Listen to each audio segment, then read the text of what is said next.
trying to achieve today? Today we're exercising our right to protest, and we are protesting against the fact that the government have not yet closed down tax loopholes and clamped down on tax avoidance, and instead are cutting vital public services, of which especially are affecting women and children. At the same time, the government is making unprecedented cuts to public services, which are affecting the most vulnerable people in our society.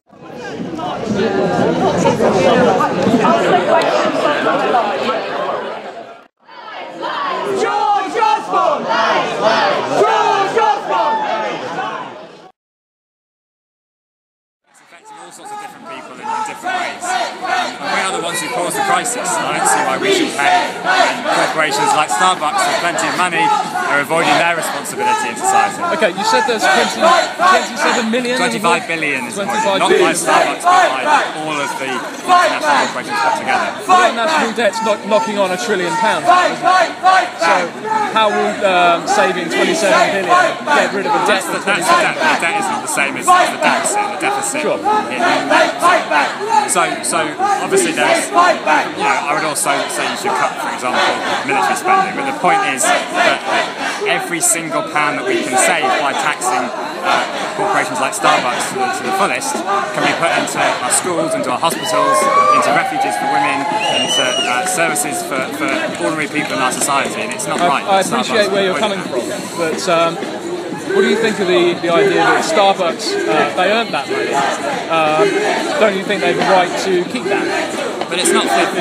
It's not fair on small and medium businesses in our country, because they do not have the multinational networks that Starbucks have. They don't have the teams of accountants. So your ordinary coffee shop on the high street, which is also earning its money and doing its hardest to provide for its customers, can't compete with the likes of Starbucks, because they can't. If they can't compete, and if the system isn't working fairly, why not abolish the system of corporation tax completely, so that there is no tax for anyone to try and avoid?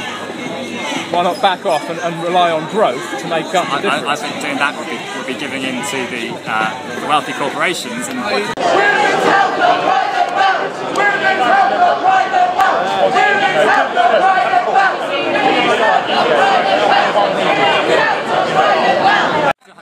who's going to pay for our schools, who's going to pay for our hospitals, who's going to pay for women's services, and everybody should pay their share, because if we got rid of tax, the next day there would be no hospitals and there would be no schools.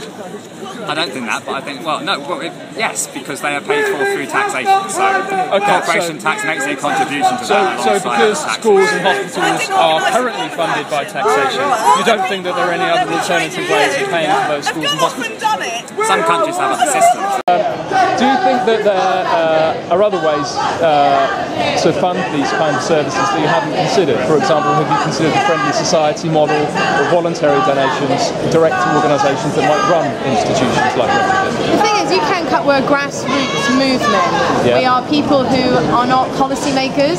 Yeah. We don't do research. We're just people that follow our morals and know what's right and wrong and do something about it.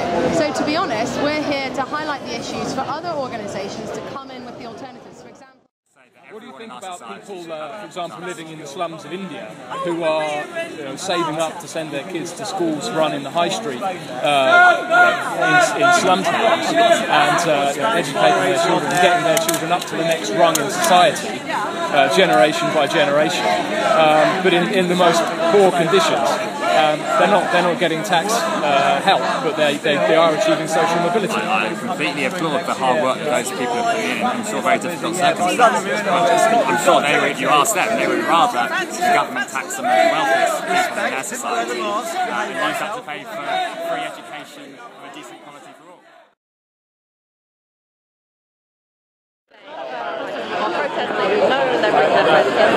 I think the publicity this week in terms of some very negative.